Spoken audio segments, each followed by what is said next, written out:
어리석도다 갈라디아 사람들아, 예수 그리스도께서 십자가에 못 박히신 것이 너희 눈앞에 밝히 보이거늘 누가 너희를 꾀더냐? 내가 너희에게서 다만 이것을 알려 하노니 너희가 성령을 받은 것이 율법의 행위로냐 혹은 듣고 믿음으로냐? 너희가 이같이 어리석으냐? 성령으로 시작하였다가 이제는 육체로 마치겠느냐? 너희가 이같이 많은 괴로움을 헛되이 받았느냐? 과연 헛되냐? 너희에게 성령을 주시고 너희 가운데서 능력을 행하시는 이의 일이 율법의 행위에서냐 혹은 듣고 믿음에서냐?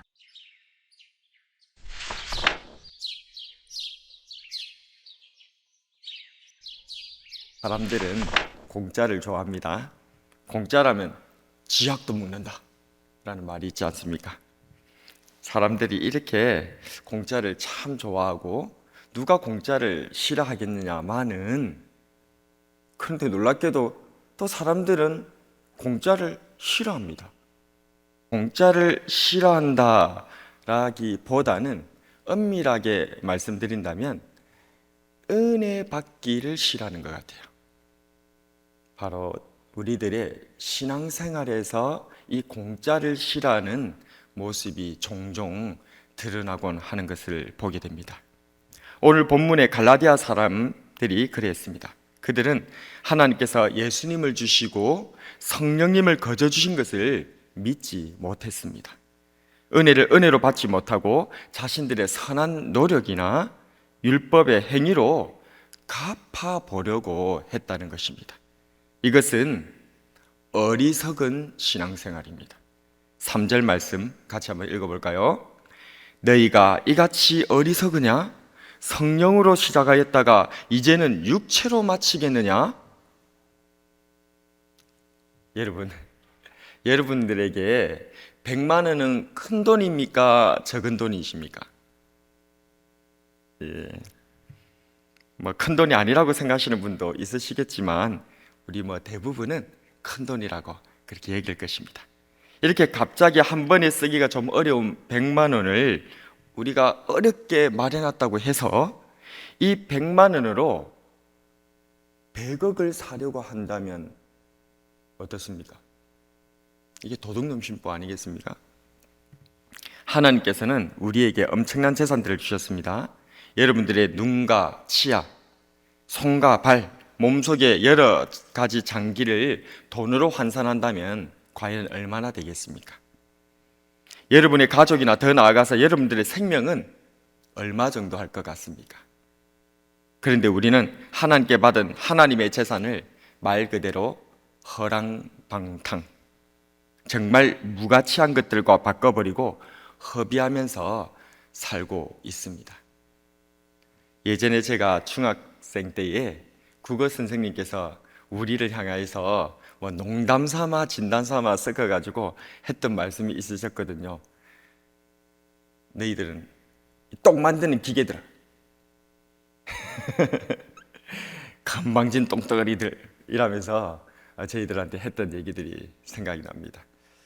그때는 이게 무슨 말인가 이랬는데 살면서 특별히 예수를 믿으면서 가만히 생각해 보니까 이게 그 뜻인가? 그 깊이를 조금 알아가는 것 같습니다. 하나님께서 주신 이 귀한, 이 가치로 매길 수 없는 이 놀라운 것들을 우리가 다 받았잖아요. 근데 이걸 가지고 우리는 이 땅에서 뭘 하고 있는 겁니까? 정말 무가치한, 우리 국어 선생님의 표현을 쓴다면 똥으로 만들고 있는, 그게 우리 인생이었던 거예요. 그럼에도 불구하고 하나님께서는 우리의 죄를 용서하시고 우리의 몸과 영혼의 구원을 위해 하나님의 독생하신 아드님, 우리 구주 예수님을 보내주셨는 줄로 믿습니다. 이것은 돈으로 그 어떤 것으로도 환산할 수 없는 그저 크나큰 은혜인 줄로 믿습니다. 그런데 누군가가 이 예수님의 생명을 돈으로, 노력으로, 열심으로 살려고 한다면 어떻습니까?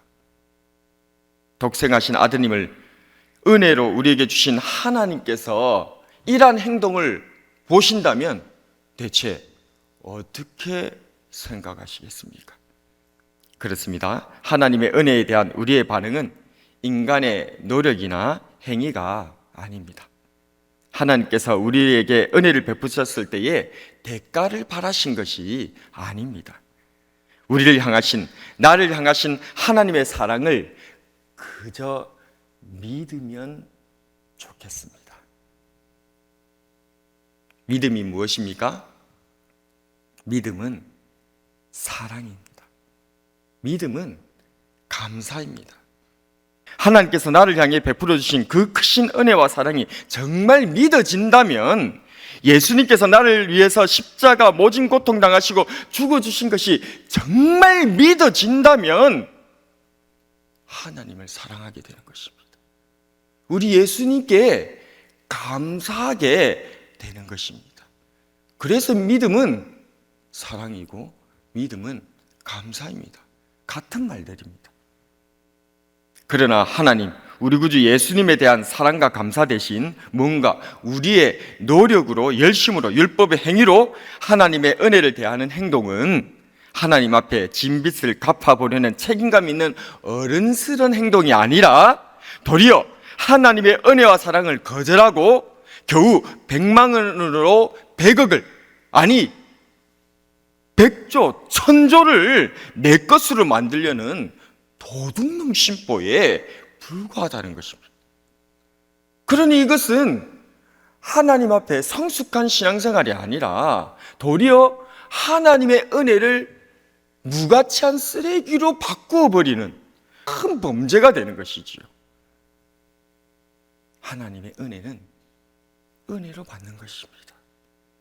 하나님께서 왜 우리들에게 우리 구주 예수 그리스도를 보내주셨습니까?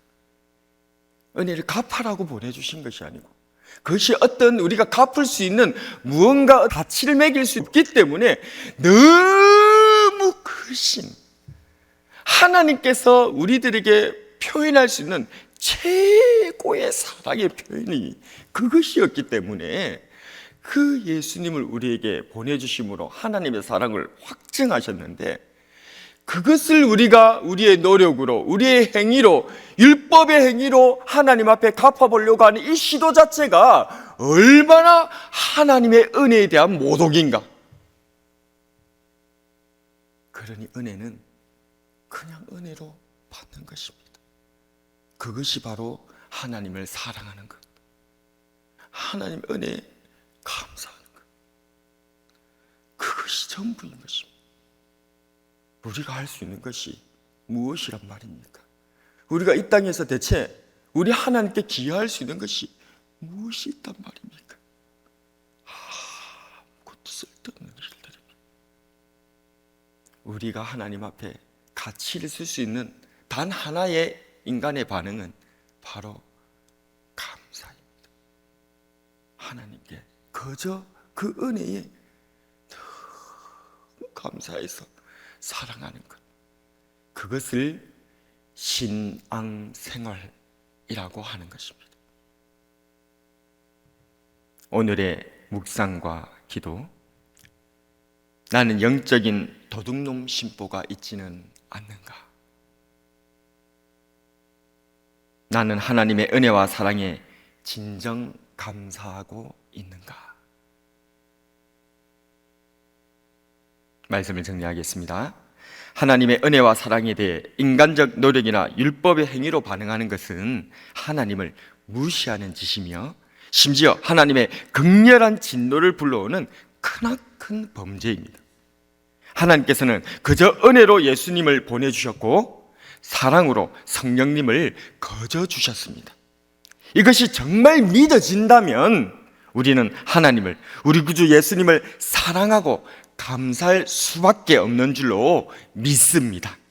성령으로 시작했다가 육체로 마치지 말고, 신앙의 수고를 헛되게 허비하지 말고, 하나님, 우리 구주 예수님께서 내게 베푼 은혜와 사랑을 듣고 믿음으로 감사하며 살아가는 저와 여러분이 되길